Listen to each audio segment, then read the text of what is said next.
আপনারা ভালো করে শুনুন। নামাজ রোজা হজ জাকাত করে বড় মসজিদ বানিয়ে মাদ্রাসা বানিয়ে যদি বউকে পর্দা না করার করে জাহান্নামে যেতে হয়, তো এর মতো আফসোসের আর কিছু নাই। মা বোনেরা, আল্লাহ তাআলা আপনাদেরকে সম্বোধন করে বলছেন ওয়াকারনা ফি বুয়ুতিকুন্না। এটা আল্লাহর কথা। মানুষকে আল্লাহ তাআলা সৃষ্টি করেছেন, দুর্বলতা কোথায়, ফিতনা কোথায়, এটা আল্লাহ ভালো করে জানেন। আল্লাহ নিজেই বলছেন ওয়ালাকাদ খালাকনাল ইনসান ওয়া না'লামু মা তুওয়াসবিসু বিহি নাফসুহু ওয়া নাহনু আকরাবু ইলাইহি মিন হাবলিল বারিদ। সূরা কাফে আল্লাহ তাআলা বলছেন মানুষকে আমি সৃষ্টি করেছি, মানুষের মনের ভিতরে যে সমস্ত খারাপ পরিকল্পনা সৃষ্টি হয় আমি সব জানি। আমি মানুষের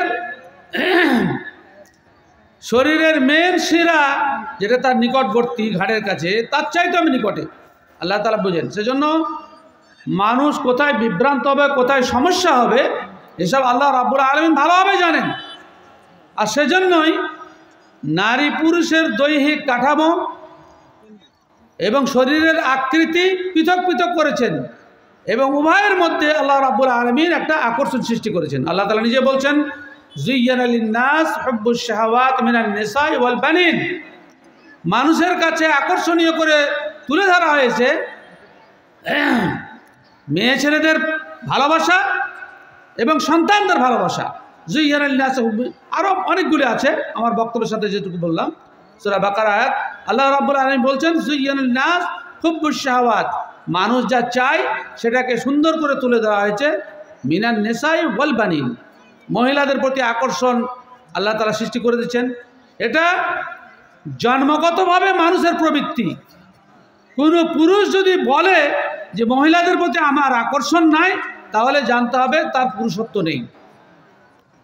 সে যতই বড় আলেম হোক না কেন, যতই বড় মৌলানা হোক না কেন, মহিলাদের প্রতি আমার আকর্ষণ নাই, হয় সে মিথ্যা কথা বলছে, নতুবা তার পুরুষত্ব শেষ। দুইয়ের তৃতীয় কোনো রাস্তা নেই। আল্লাহ নিজে বলছেন নারীদেরকে পুরুষের জন্য আকর্ষণীয় করে সৃষ্টি করা হয়েছে। সেজন্য আল্লাহ তাআলা বলেন, কে কথা বলছে কে পাশে? আপনারা বাম পাশে কে কথা বলছেন? আল্লাহ তাআলা পরিষ্কার ভাষায় বলছেন, মা বোনেরা ভালো করে শুনেন, দাওয়া পড়া মা বোনেরা ভালো করে শুনেন। সত্য কথা বলার লোকের খুব অভাব দুনিয়াতে, আর সত্য কথা বলে তার উপরে অবিচল থাকার লোকেরও খুব অভাব। মানুষের কাছে বলে কিন্তু নিজে মানে না, আর নিজে মানে না বলে সমাজের এই অবস্থা। আল্লাহ তাআলা কোরআনে নিজে বলছেন ইত্তাবিউ মাল্লা ইয়াসালুকুম আজরা ওয়া হুম মুহতাদুন। এমন লোকের কথা অনুসরণ করো যে তোমাদের কাছে মজুরি চাই না এবং নিজে আমল করে, ওয়া হুম মুহতাদুন, নিজে হেদায়েত প্রাপ্ত, নিজে আমল করে। সুতরাং আমাদেরকে বিষয়টা অনুধাবন করতে হবে। শুধু আলেমদেরকে দেখলে হবে না যে অমুক মৌলভীর বাড়িতে পর্দা নেই। আল্লাহ তাআলা নিজে বলছেন ওয়াকারনা ফি বুয়ুতিকুন্না, রে মেয়েরা তোমরা বাড়িতে অবস্থান করো, বাড়ির ভিতরে থাকো। ওয়ালা তাবাররাজনা তাবাররুজাল জাহিলিয়াতিল উলা, ইসলাম পূর্ব যুগে জাহিলিয়াতের সময় মেয়েরা যেভাবে অবাধ চলাফেরা করত তোমরা সেভাবে চলাফেরা করবে না। এটা আল্লাহর কথা। তার কারণ বুঝতেই পারছেন যে মেয়েদেরকে দেখলেই পুরুষদের মনের ভিতরে একটা প্রতিক্রিয়া সৃষ্টি হয় এবং সেই প্রতিক্রিয়া চরিতার্থ করার জন্য নাজায়েজ পন্থা অবলম্বন করে। আল্লাহ রাসূল সাল্লাল্লাহু আলাইহি ওয়াসাল্লাম পরিষ্কার ভাষায় বলছেন যে হে যুবকের দল, তোমরা বিয়ে করো, যাদের ক্ষমতা আছে, যৌন শক্তি আছে, বিবির অধিকার দেওয়ার ক্ষমতা আছে, সেজন্য বিয়ে করে।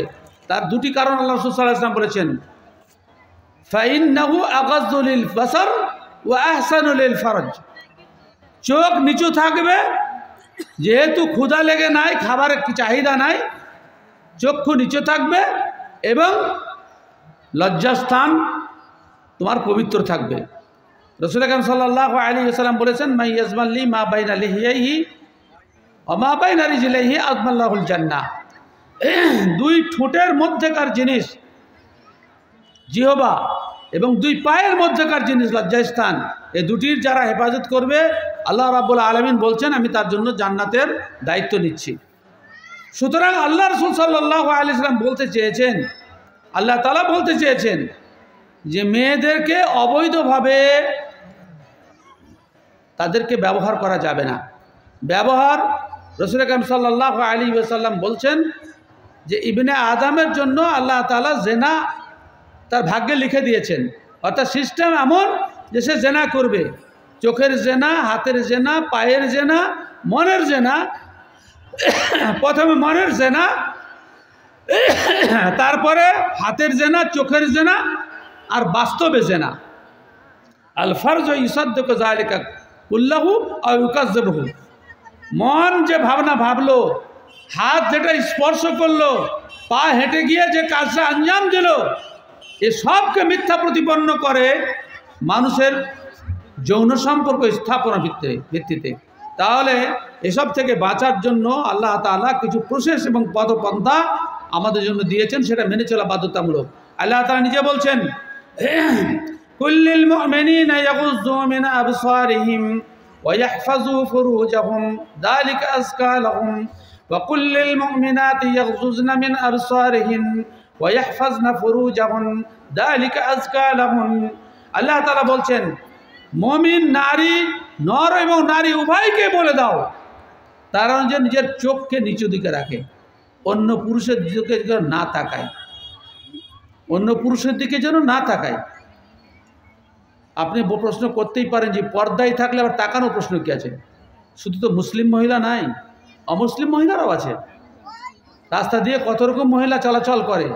আপনি যদি চক্ষু অবনত না রাখেন তা আপনি যে কোনো সময় ফেসে যেতে পারেন। শয়তান আপনাকে প্রলুব্ধ করতে পারে, অন্যায় কাজে আপনি নিজেকে যুক্ত করতে পারেন।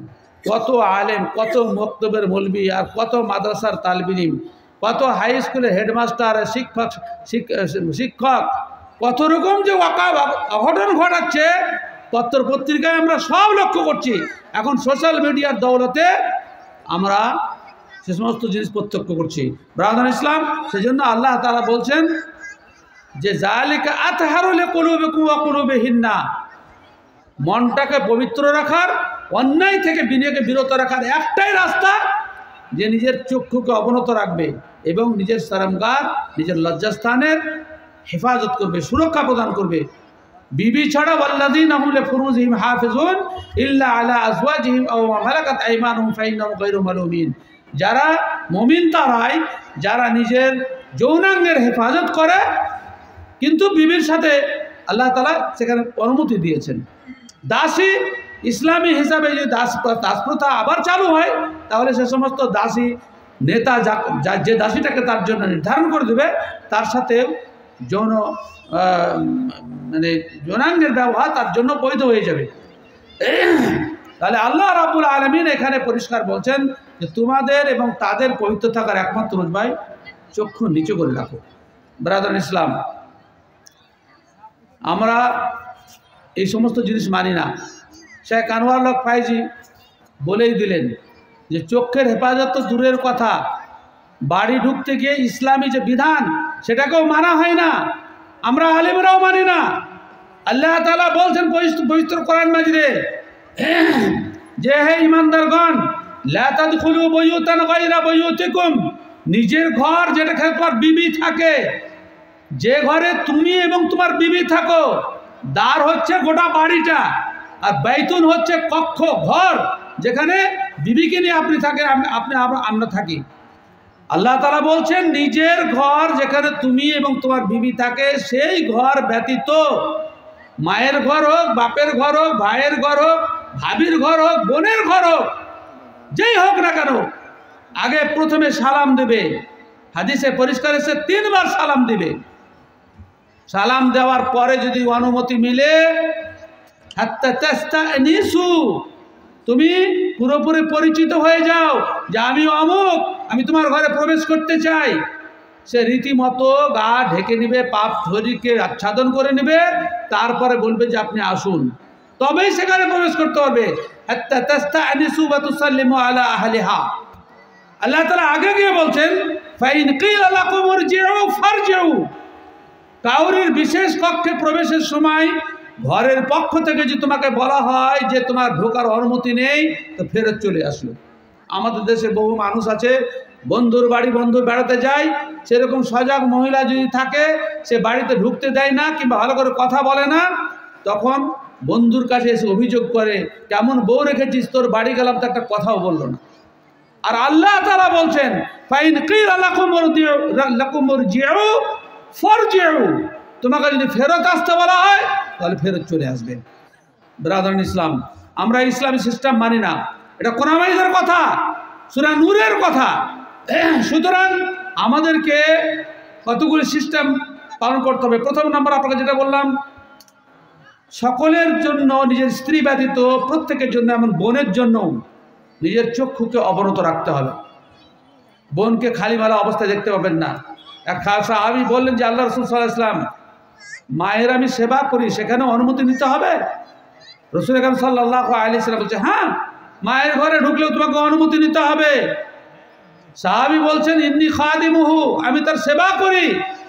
আল্লাহ রাসূল সাল্লাল্লাহু আলাইহি ওয়াসাল্লাম তার জবাবে বললেন তুহিব্বু আন তারাহা উরিয়ানাতান, তুমি কি তোমার মাকে ন্যাংটা দেখতে চাও?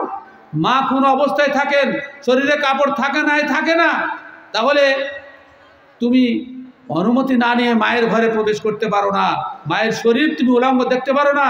যতদিন পর্যন্ত, অর্থাৎ 2 বছর পর্যন্ত আপনার দুগ্ধপানের অনুমতি ছিল, যেদিন আপনি দুধ খাবো বলতে শুরু করেছেন, সেদিন ইসলাম বলেছে যে এর তো অনুমতি চলে আসে, একে পৃথক করে দাও, দুধ ছাড়িয়ে দাও। আল ওয়ালিদাতু ইরজি'না আওলাদাহুন্না হাওলাইন কামিলাইন। যদিও এটা দুগ্ধ মাতার সম্পর্কে অনেকে বলতে চেয়েছেন, কিন্তু না, এটাই সঠিক যে নিজের মা হলেও 2 বছরের বেশি দুধ পান করতে পারে না, এটাই সঠিক। আলেমরা বিতর্ক করেছেন, কেননা তার অনুভূতি চলে আসে, সে তখন বুকে হাত দিতে আনন্দ উপভোগ করে। আল্লাহ সেজন্য 2 বছরের বেশি মা নিজের ছেলেকে দুধ পান না করাটাই উত্তম। এটাই সে, আপনি বিতর্ক নিয়ে ইখতিলাফকে গ্রহণ করে আপনি দুধ পান করাতে পারেন, কিন্তু শরীয়তে এর কোনো অনুমতি নেই। পর্দা করার প্রথম দিক বললাম, চক্ষু অবনত রাখতে হবে। দ্বিতীয় নম্বর হচ্ছে, বাড়িতে ঢুকতে হলে প্রথমে সালাম দিতে হবে। যার বাড়িতে ঢুকুন, নিজের ঘর ছাড়া, ভালো করে বাংলার ভাষাটা বুঝুন। আরবিতে দ্বার মানে হচ্ছে কয়েকটি ঘরের সমন্বয়ে যে চৌহদ্দি ঘেরা করে কয়েকটা ঘর আছে, কক্ষ আছে, রুম আছে, তাকে আরবিতে বলে দ্বার। আর নির্দিষ্ট কক্ষ যেখানে আমরা বসবাস করি স্বামী স্ত্রীতে, সেটা হচ্ছে বাইত। আল্লাহ তাআলা নিজে বলছেন লা তাদখুলু বাইতান গায়রা বুয়ুতিকুম, তোমরা নিজেদের কক্ষ ছাড়া অন্য কক্ষে প্রবেশ করতে হলে, সেখানে তোমার মেয়েও যদি থাকে, তোমার অন্য কোন লোক যাদেরকে তোমার দেখা বৈধ, তাদের কাছ থেকে অনুমতি নিতে হবে, কেননা আপনি তাদেরকে ন্যাংটা দেখতে চান। তৃতীয় ধাপ আল্লাহ তাআলা মহিলাদেরকে বলছেন, তৃতীয় ধাপ মহিলাদের জন্য, কুল্লিল মুমিনাতি ইয়াগযুযনা মিন আবসারিহিন্না ওয়া ইয়াহফাযনা ফুরুজাহুন্না ওয়া আল্লাহ তাআলা ওয়ালা ইউবদিনা যিনাতাহুন্না ইল্লা মা যাহারা মিনহা ওয়ালা ইউবদিনা যিনাতাহুন্না ইল্লা লিবুউলাতিহিন আও আবাইহিন আও আবাই বুউলাতিহিন আও ইখওয়ানিহিন আও বানি ইখওয়ানিহিন أو بني أخواتهن أو ما ملكت أيمانهن أبي التابعين غير أولي الإربة من الرجال أبي الطفل الذين لم يظهروا على عورات النساء ولا يضربن بأرجلهن ليعلم ما يخفين من زينتهن وتوبوا إلى الله جميعا أيها المؤمنون لعلكم تفلحون. এত লম্বা আয়াত পর্দা সম্পর্কে আল্লাহ তাআলা বলতে পারছেন, মেয়েরা নিজের সৌন্দর্য, নিজের রূপ আকর্ষিত হবে যে সমস্ত অঙ্গ প্রত্যঙ্গ দেখে, সেগুলো যে সমস্ত পুরুষের নাম উল্লেখ করা হচ্ছে, এরা বাদ দিয়ে কাউরির সামনে প্রকাশ করতে পাবে না। সেগুলো কি কি যেগুলো প্রকাশ করতে হবে, এই সমস্ত উল্লেখের উপরে, সেখানে প্রথম নম্বর আছে স্বামী। স্বামীর কাছে স্বামীর জন্য শরীরের কোনো অংশ কোনো রেস্ট্রিকশন নাই, কোনো বাধা নিষেধ নাই। আল্লাহ তাআলা স্বামী স্ত্রীর জন্য হুন্না লিবাসুল্লাকুম ওয়া আনতুম লিবাসুল্লাহুন্না বলে পরিষ্কার বলে দিয়েছেন যে স্বামীর শরীর এবং পুরুষের স্ত্রীর শরীর উভয়ের জন্য সম্পূর্ণরূপে দেখা বৈধ, এতে কোনো সন্দেহ নেই। তারপরে যে সমস্ত ব্যক্তিগুলো নাম করছে সেটা হচ্ছে আবায়েহিন্না, নিজের পিতা, বাপ, দাদো, পরদাদো, উপর দিকে যত যাবে, নিজের হিন শব্দের অর্থ হচ্ছে নিজের, চাচাতে দাদো, খালাতে দাদো, মামাতে দাদো, ফুফাতে দাদো, গ্রাম সম্পর্কে দাদো, এদের সকলের সাথে পর্দা করতে হবে। একমাত্র নিজের দাদো, তার উপরের দাদোকে আমরা আমাদের দেশের লোক বড় বাপ বলে, আরও যে সমস্ত ওপর দিকে বাপ যাবে নি ওপর দিকে, তাদের সাথে পর্দা নেই। আবনাইহিন্না, নিজের সন্তানদের কাছে, আবাই বউলাতিহিন্না, শ্বশুরের কাছে পর্দা নেই। মেয়েটার শ্বশুরের কাছে পর্দা নেই। পর্দা নেই এর অর্থ হচ্ছে শুধুমাত্র চেহারা আর হাতের কবজি পর্যন্ত দেখা পাবে, অন্য কোনোভাবে নাই। কেননা একটা হাদিসে মুরসাল হাদিসটাকে আলবানী নিজেও বর্ণনা করেছেন সহিহ বলে, সেটা হচ্ছে রাসূল কারীম সাল্লাল্লাহু আলাইহি ওয়াসাল্লাম নিজের স্ত্রী মানে আয়েশা রাদিয়াল্লাহু তাআলা আনহার ঘরে প্রবেশ করলেন। সেখানে তার স্ত্রী আয়েশার বোন আসমা বিনতে আবু বকর রাদিয়াল্লাহু তাআলা আনহা ছিলেন। তার কাপড়ের ওপরে, তার শরীরের উপরে পাতলা কাপড় ছিল। তো তিনি দেখেই বললেন, ইয়া আসমাউ ইন্নাল মারআতা ইযা বালাগাত লা ইয়াসলুহু আন ইউরা মিনহা ইল্লা হাযিহি ওয়া হাযিহি, আশারা ইলাল ওয়াজহি ওয়াল কাফাইন। রাসূল কারীম সাল্লাল্লাহু আলাইহি ওয়াসাল্লাম বললেন যে বোন আসমা, মেয়ে ছেলে যখন কুমারী হয়ে যাবে, তাদের যখন মেন্স এসে যাবে, তখন তাদের শরীরের অন্য কোনো অঙ্গ প্রত্যঙ্গ যেন অন্য কোনো পুরুষ না দেখতে পায়, শুধুমাত্র হাতের কবজি এবং চেহারা। এবং এটা শুধুমাত্র যাদের নাম উল্লেখ করছি, প্রথমে বাপ, ওপর দিকে স্বামী, স্বামীর বাপ, শ্বশুর, চাচাতো খালাতো ফুফাতো শ্বশুর নয়,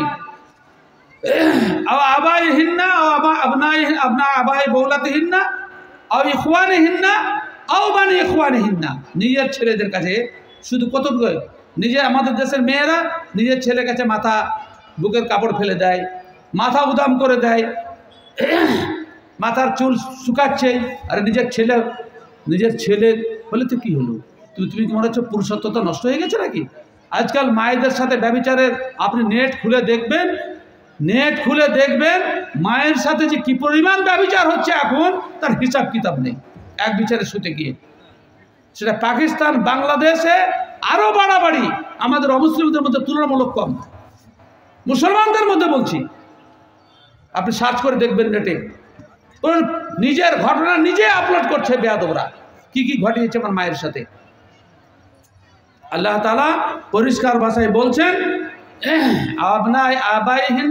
আবনাইহিন্না, নিজের ছেলে শুধুমাত্র মায়ের চেহারা এবং হাতের কবজি দেখতে হবে, গোটা শরীর নয়। মাথা উদাম করে চুল এলিয়ে দিয়ে ছেলেকে দেখানো যাবে না। কখন থেকে দেখানো যাবে না? আল্লাহ তাআলা কোরআন মাইদে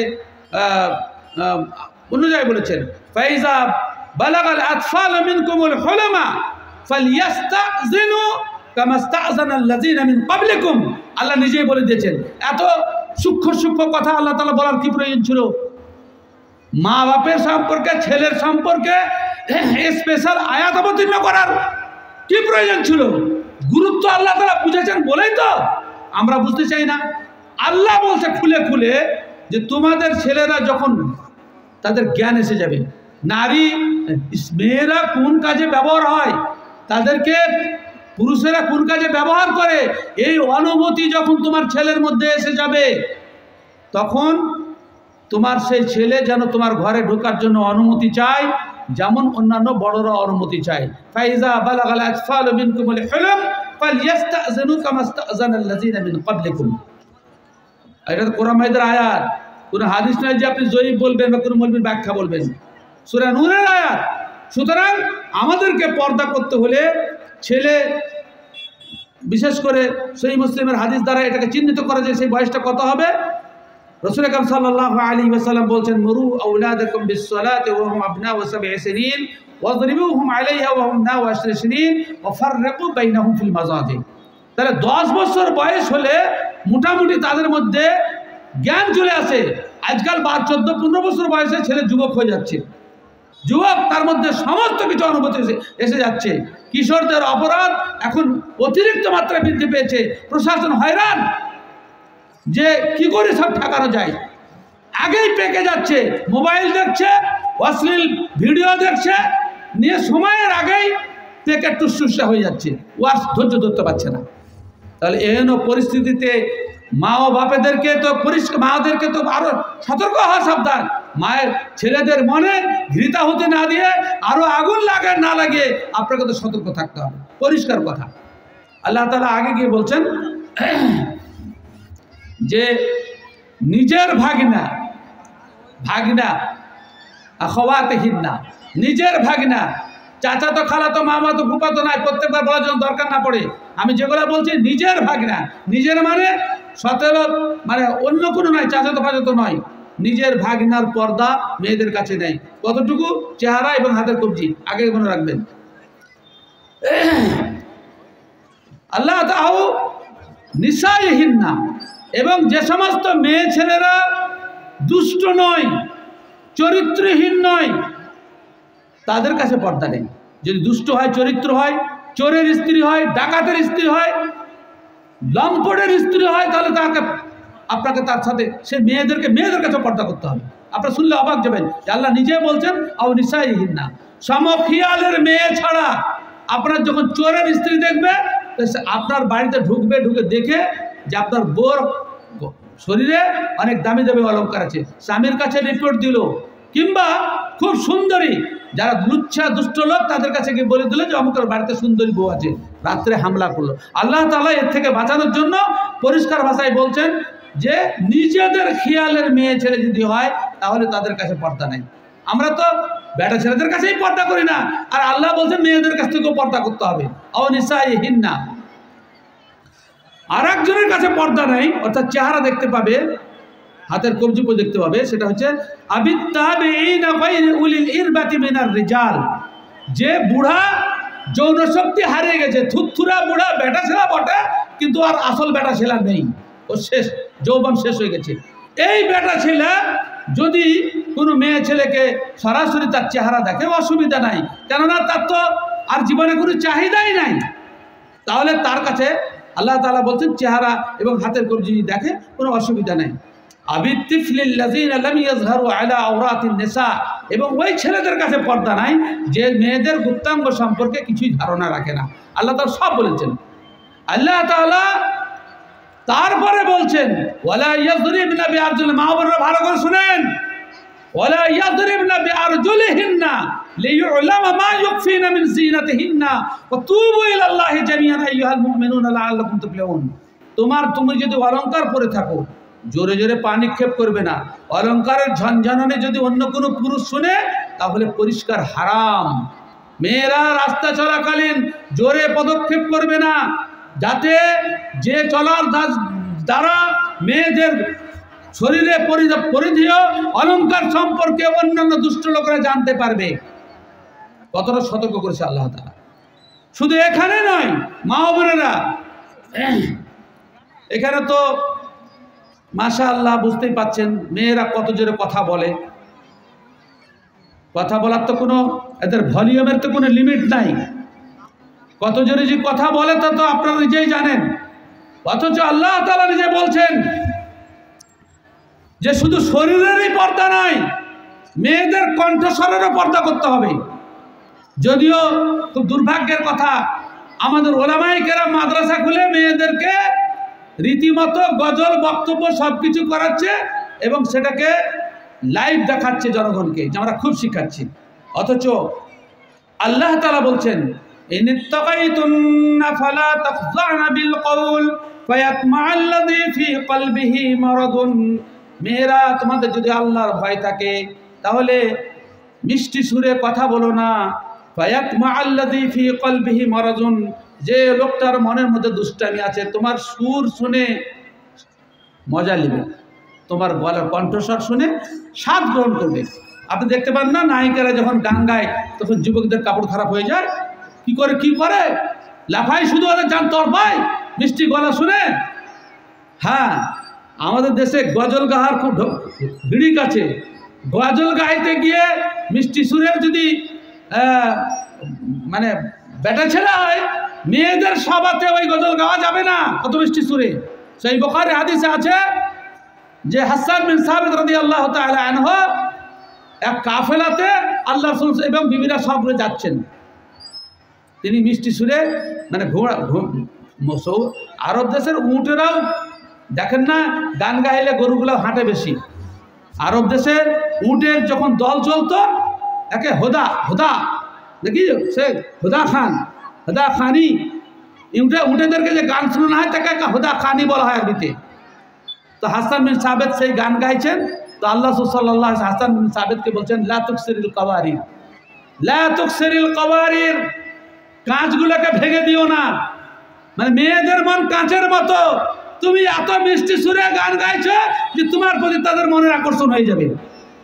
আর আমাদের দেশে কিছু বক্তা আছে মেয়েদেরকে খুশি করার লেগে কত রকম করে গলা ভাঙিয়ে গজল গায়ে, এদের যে কি হবে আখেরাতে, নিয়তের তো গন্ডগোল, নিয়তের তো গন্ডগোল, পড়া যাবে না গজল।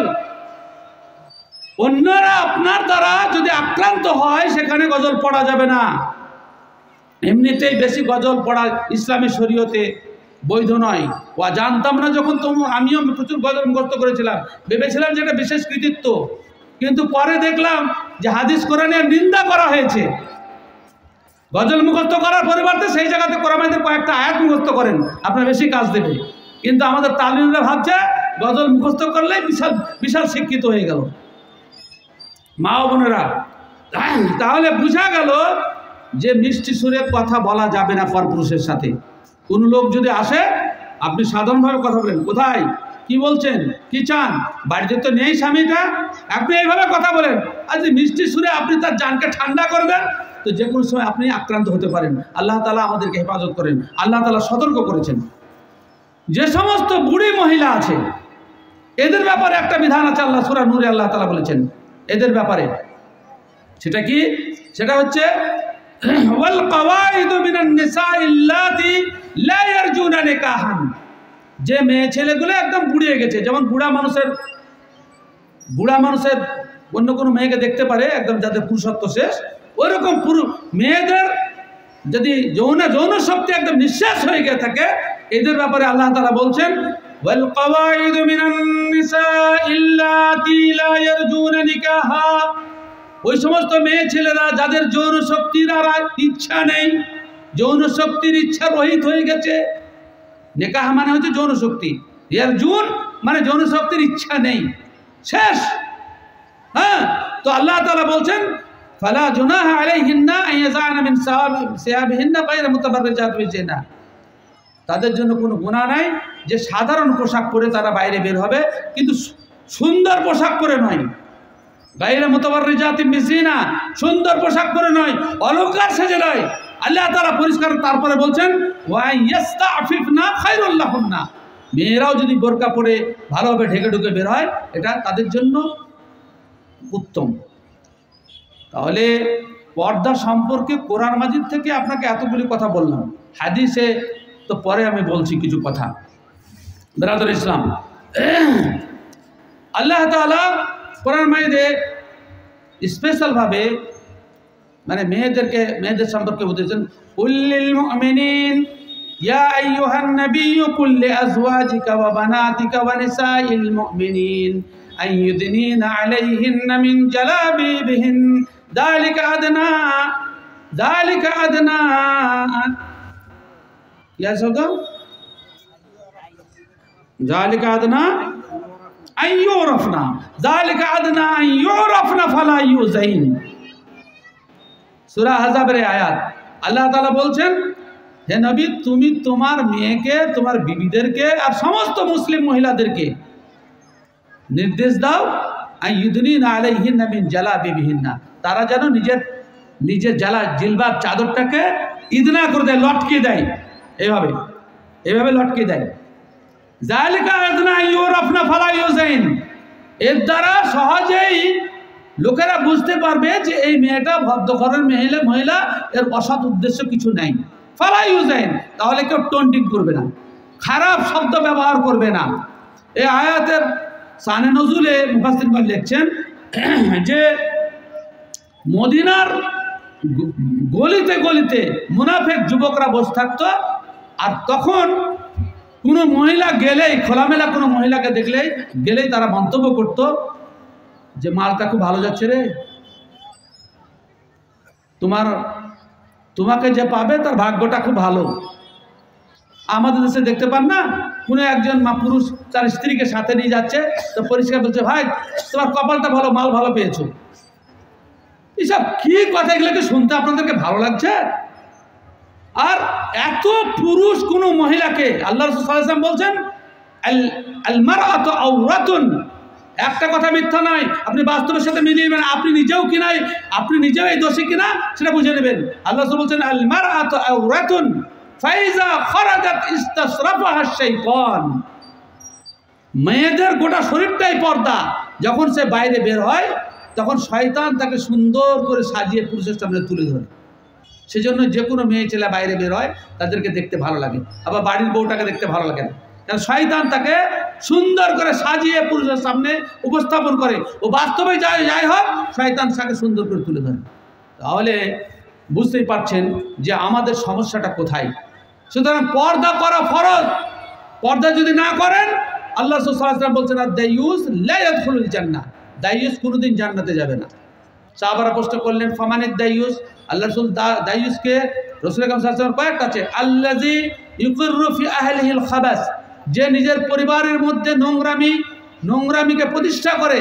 অন্য হাদিসে আছে আল্লাযী লা ইউবালি মান দাখালা আলা আহলিহি, যে ব্যক্তি তার স্ত্রীর নিকটে পর পুরুষের আসা যাওয়াটাকে খারাপ মনে করে, এই ব্যক্তি জান্নাতে যাবে না।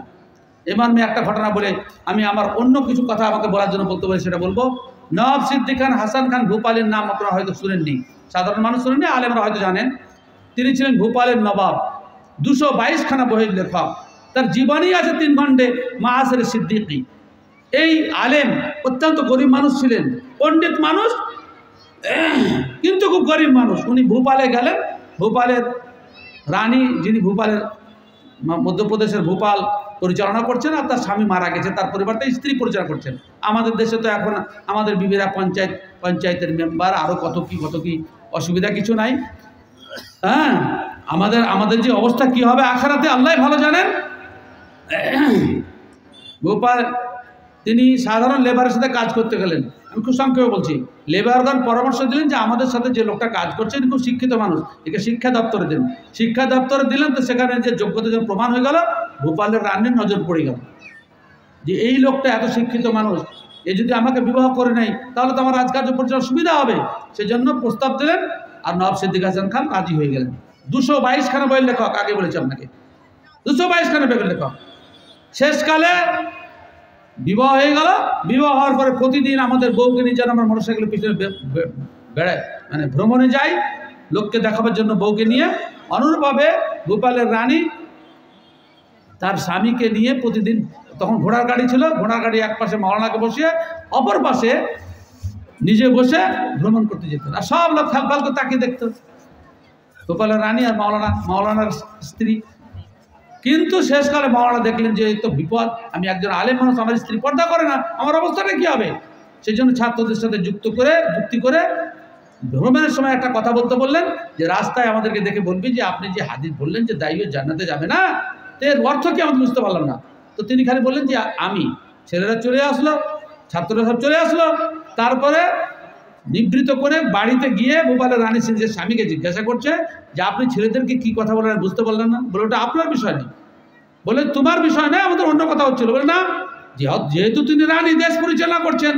ভোপালের রানী বললেন যে আমার সামনে যা হয়েছে আমাকে খুলে বলতে হবে। তিনি যখন পর্দা সম্পর্কে খুলে বললেন তখন বললেন যে তাহলে তো আমার রাজকার্য পরিচালনা করা যাবে না, তা আপনাকে আমি ভোপালের নবাব বানিয়ে দিচ্ছি। শাহ পরিষদকে ডেকে নওয়াব সিদ্দিক হাসান খান ভোপালি, যিনি গরিব মানুষ ছিলেন, শরীয়ত মানতে গিয়ে ভোপালের নওয়াব হয়ে গেলেন, আর উনি পর্দায় চলে গেলেন। আজকাল আমাদের মেয়েরা সামান্য পয়সার জন্য, সমস্ত লোভের জন্য, আর তার স্বামীরা সামান্য দুনিয়াবি স্বার্থের জন্য নিজের বিবিদেরকে রাস্তায় ছেড়ে দিচ্ছে। কী হবে কিয়ামতের দিন সেটা নিশ্চয়ই অনুভব করতে পারবেন কোরআন এবং সহিহ সুন্নাহ থেকে আপনাদেরকে দলিল দেওয়া হলো। জামিয়া সালাফিয়া ধাওয়াপাড়া, এখন যে সমস্ত নিজামিয়া মাদ্রাসা আমাদের দেশে চলছে প্রত্যেকের একটা করে খিদমাত আছে। আলহামদুলিল্লাহ অনেক ইমাম তৈরি হয়েছেন, আলেম তৈরি হয়েছেন, এতে কোনো সন্দেহ নেই। কিন্তু আমরা যতটা চাই, শরীয়ত যতটা চাই, সেই হিসাবে দক্ষ আলেমের খুব অভাব। আমাদের মাদ্রাসাগুলো যে কোনো কারণেই হোক এই জায়গাতে পৌঁছাতে পারেননি। তার অনেক রোগ ওলামায়ে কেরাম চিহ্নিত করেছেন। যাই হোক, আমাদের তাজিবুর রহমান, স্নেহবর তাজিবুর রহমান আমার ছাত্রতুল্য, সে নতুন ভাবনা নিয়ে অত্রাঞ্চলে কোরআন এবং সহিহ সুন্নাহর প্রচার ও প্রসারের উদ্দেশ্যে মানে একরকম আল্লাহর প্রতি তাওয়াক্কুল করে এত বড় প্রতিষ্ঠান করার ভাবনা নিয়েছে। কোনো জিনিস প্রথমেই বড় হয়ে যায় না, এটা মনে রাখতে হবে। আপনাদেরকে কয়েক সেকেন্ডে একটা ঘটনা শোনাই। আলিগড় মুসলিম ইউনিভার্সিটি এখন বিশ্বে তার নাম, আর আমাদের যারা শিক্ষার অনুরাগী তারা আলিগড়ে ভর্তি হতে চান, যদিও তাদের তকদির এবং যোগ্যতা সাথ দেয় না, সেজন্য হতে পারে না। এই আলিগড় একদিনে আলিগড় হয়নি। তাহজিবুল আখলাক নামক একটা পত্রিকা আলিগড় ইউনিভার্সিটি থেকে উর্দুতে প্রকাশিত হয় প্রত্যেক মাসে। পত্রিকাটার নাম হচ্ছে তাহজিবুল আখলাক, অর্থাৎ চরিত্র সংশোধন বা চরিত্র তৈরি করার কিতাব। এই বইয়ে আমরা যখন জামিয়া সাহেব বেনারসে থাকি তখন পুরাতন ফাইলে ঘটনা দেখলাম যে স্যার সৈয়দ আহমদ খান যখন প্রথম আলিগড়ের বিশ্ববিদ্যালয়ের স্বপ্ন দেখলেন তখন জনগণের কাছে চাঁদা চাইতে গেলেন। যে কোনো ভালো কাজে বড় লোকরা আগে সাহায্য করে না, এটা জেনে রাখবেন। বড় লোকরা সুবিধাবাদী, পরিস্থিতি হাওয়া কোন দিকে যাচ্ছে শেষকালে এসে তখন পদ দখল করবে, নেতা হতে চাইবে। এটা একটা বড় লোকদের খুব মুদ্রা দোষ। প্রথমে সাথ দেবে না, আর যখন একটা পর্যায়ে গেল তখন এসে জবরদখল করে নেতা হয়ে হয় সেক্রেটারি, সভাপতি বসে গেল। এটা আমার অভিজ্ঞতাতে আমি দেখতে পেয়েছি। চাঁদা চাইতে গেলেন তো এলাকার বড় লোক, একজন বড় লোক ছিঁড়া জুতা দিল, একজোড়া ছিঁড়া জুতা, আলিগড় ইউনিভার্সিটি সাইড সৈয়দকে ছিঁড়া জুতা, তো উনি ফেলে দিলেন না, ওই জুতো জোড়কে নিয়ে গিয়ে মুচির কাছে গেলেন। মুচির কাছে যাওয়ার পরে সেটাকে রিপেয়ার করলেন, রিপেয়ার করে রং করে বাজারে বিক্রি করলেন, তো 50 পয়সা পেলেন তখনকার হিসাবে, 50 পয়সা। এবার বার্ষিক আয় ব্যয়ের হিসাব দিতে গিয়ে প্রচুর লোক জমা হয়েছে, ইউনিভার্সিটি তৈরি হচ্ছে, প্রচুর লোক জমা হয়েছে। তখন বার্ষিক আয় ব্যয়ের রিপোর্ট দিতে গিয়ে তিনি ঘোষণা করছেন যে অমুক গ্রামের অমুক বড় লোক চাঁদা হিসাবে একজোড়া ছিঁড়া জুতা দিয়েছিলেন, সেটাকে আমি রিপেয়ার করে বিক্রি করে 50 পয়সা পেয়েছি। তার অবস্থাটা কী হয়েছে বড় লোকটা বুঝতেই পারছেন। এই এলাকার বড় লোকরা সব ছিঁড়া জুতো দোয়া পাটি, এরা চাই ইউনিভার্সিটি, চাই বড় মাদ্রাসা শিক্ষা প্রতিষ্ঠান, কিন্তু টাকা দেবে না, টাকা দেবে না, না মসজিদ করতে না মাদ্রাসা করতে। তাদের যা ক্ষমতা, আল্লাহ তাআলা নিজে বলছেন ইনফিক যু সাআতি মিন সাআতি, প্রত্যেক ব্যক্তি নিজের ক্ষমতা অনুযায়ী যেন দান করে, খরচ করে। হ্যাঁ, কিন্তু আমাদের দেশে যারা টাকা বা পয়সার লোক তারা খরচ করতে চায় না। যেমন তাজিবুর রহমান সাহেব বলছে, তাজিবুর রহমান ভাবনা, গ্রামের লোকের প্রতিক্রিয়া বলছে, আমাকে অনেক লোকে বলেছে কোথা থেকে টাকা পায়, কি যে ব্যাপার আমরা কিছু বুঝতে পারছি না, কোথা থেকে যে টাকা আসছে, আকাশ থেকে টাকা আসছে। একটা পরিশ্রম করে একটা কাজ করছে, সেখানে সহযোগিতা করা দূরের কথা, সমালোচনা করছে। যারা সমালোচনা করে তাদের দ্বারা মহৎ কাজ করে হতে পারে না, অসম্ভব।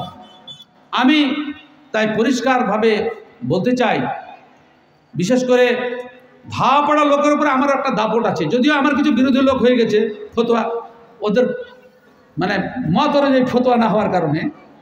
হ্যাঁ, মসজিদ এবং কবরস্থানকে কেন্দ্র করে এক ফতোয়া ওদের বিরুদ্ধে যাওয়ার জন্য আব্দুল্লাহ সালাফির বিরুদ্ধে হয়ে গেছে। আমি তো স্পষ্টই বলছি সামনাসামনি, কোনো গোপন ব্যাপার নয়। আমার গোটা গ্রাম ভক্ত ছিল, কিন্তু কিছু লোক এখন অন্তরে আমার প্রতি একটু অশ্রদ্ধা রাখে। আলহামদুলিল্লাহ, অসুবিধা কিছু নাই, আল্লাহ তাদেরকে জাযায়ে খায়ের দান করেন এবং ইসলাহ করেন। আমি ধাওয়াপাড়ার লোকেদেরকে বলতে চাই, যদি এই প্রতিষ্ঠান কোনো দিন মানে কাঙ্ক্ষিত লক্ষ্যে পৌঁছে যায়, তো লাভটা কি তাজিবুর রহমানের না ধাওয়াপাড়ার লোকের? যদি সুনাম হয় ধাওয়াপাড়ার লোকের হবে, তাজিবুর রহমান কাজে বলবে যে একজন দায়িত্বশীল আছে, এতটুকু বলবে, কিন্তু ধাওয়াপাড়ার লোকেরই নাম হবে। আজকে জলসা হচ্ছে, তাও বলে না তাজিবুরের জলসা হচ্ছে, সব জায়গাতে বলছে আজকে ধাওয়াপাড়ায় জলসা হচ্ছে। তো অনুরূপভাবে এই প্রতিষ্ঠান যদি কাঙ্ক্ষিত লক্ষ্যে পৌঁছে যায়, উল্লেখযোগ্য ফল করে এবং ভালো ছেলে তৈরি হয়, ধাওয়া পাড়ার লোকের নাম হবে। এবং আপনারা যদি সহযোগিতা করেন, যার যেমন ক্ষমতা, ইনশাআল্লাহুল আজিজ তার মজুরি ইনশাআল্লাহুল আজিজ বর্ধিত আকারে পাবেন, এতে কোনো সন্দেহ নেই।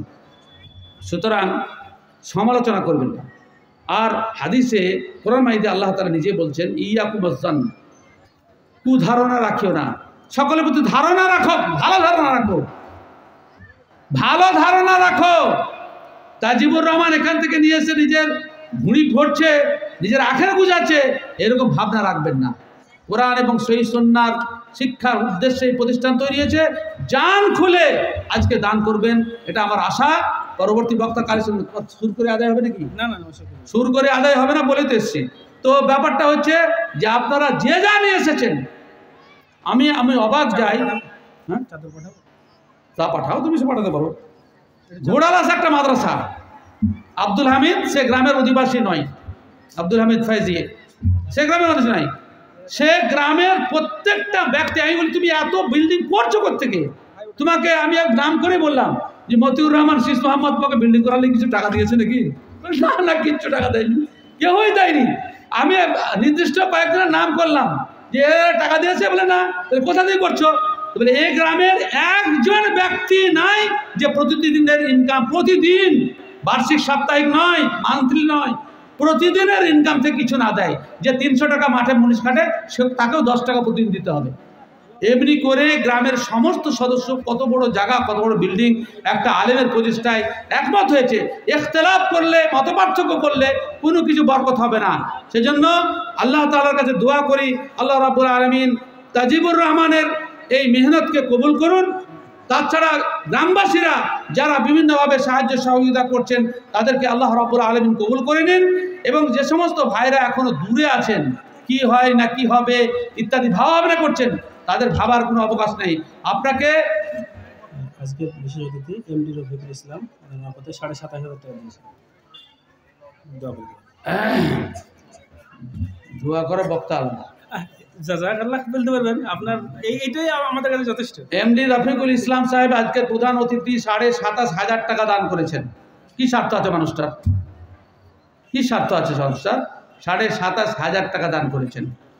হ্যাঁ, অনুরূপভাবে আপনারা যার যা আছে, যা যা নিয়ত করেছেন সব দিয়ে দিবেন। ওই সুর করে নাম গেয়ে এসব করার কিছু নেই। আল্লাহ রেকর্ড করছেন। আমাদের থেকে আল্লাহর ফেরেশতা যে আছে, তিনি ভালো হিসাব রক্ষক। আপনি যা করবেন, ওমা আনফাকতুম মিন নাফাকাতিন ফাইন্নাল্লাহা ইয়ালামুহু, আল্লাহ তাআলা নিজে বলছেন, তোমরা যাই দান করো না কেন আমি সব জানি। সুতরাং আল্লাহ জানছেন আপনার দানের কথা। আপনারা ভালোভাবে দান করুন। মা ও বোনদেরকে বলছি, যখন কিছু দান করার, আপনার পরকালের জন্য সঞ্চয় করার ইচ্ছা হবে, আপনাদের এলাকার লোক তাজিবুর রহমানের মাদ্রাসায় পাঠিয়ে দেবেন। এবং বিশেষ করে ঘোড়ারাস মাদ্রাসার অনুকরণে এই গ্রামের সমস্ত মানুষ যদি দৈনন্দিন ইনকামের কিছু কিছু টাকা, 10 টাকা 20 টাকা করে দেন, ছেলেদের পেছনে অনেকে ডেলি 50 টাকা খরচ করেন, শিক্ষা প্রতিষ্ঠানের জন্য দিনে যদি 20 টাকাও দেন দিনে, তাহলে মাসে 600 টাকা করে আপনার দান করা হবে। হ্যাঁ, বছরে কত হবে? কিছু বুঝতেই পারবেন না। এভাবে এই প্রতিষ্ঠানকে গড়ে তুলুন। আল্লাহর কাছে দোয়া করি, আল্লাহ রাব্বুল আলামিন আমাদের এই পরিশ্রম, আমাদের এই ইচ্ছা, আমাদের এই মেহনতকে কবুল করে নেন এবং আমাদের এই সমস্ত মেহনতকে পরকালের পাথর হিসেবে আল্লাহ তাআলা সঞ্চয় করে রাখেন। সর্বশেষ তাজিবুর রহমানের কাছে আমার একটা উপদেশ। তাজিবুর রহমান, তুমি বসো 1 মিনিট। তাজিবুর রহমানের কাছে আমার একটা পরামর্শ, সেটা হচ্ছে, তুমি বার্ষিক হিসাব অবশ্যই সমস্ত মানুষের কাছে পেশ করবে। কোনো সময় অপচয় করবে না এবং কোনো সময় আল্লাহকে ভয় করে প্রত্যেকটা খরচের ব্যাপারে তুমি যেন সতর্ক থাকো। কেননা কিয়ামতের দিন আল্লাহ রাব্বুল আলামিন প্রশ্ন করবেন, মিন আইনা ইকতাসাবাহু, কোথা থেকে তুমি সঞ্চয় করেছো, অফিমা আনফাকাহু, এবং ব্যয় কোথায় করেছো। সেজন্য আয় ব্যয়ের ব্যাপারে অত্যন্ত সতর্ক থাকবে। আল্লাহ রাব্বুল আলামিন আমাদের সকলকে আয় ব্যয়ের ব্যাপারে সচেতন থাকার তৌফিক দান করেন। আমাদের যেন ইসরাফ না হয়, অপচয় না হয়, না এক জায়গায় যাতে খরচ না হয়, আল্লাহ রাব্বুল আলামিন সে তৌফিক আমাদেরকে দান করেন। আকুলু কওলি হাযা আস্তাগফিরুল্লাহ লি ওয়া লাকুম ওয়া লিসাইরিল মুসলিমিন ওয়া আখিরু দাওয়ানা আলহামদুলিল্লাহি রাব্বিল আলামিন। আসসালামু আলাইকুম ওয়া রাহমাতুল্লাহি ওয়া বারাকাতুহু।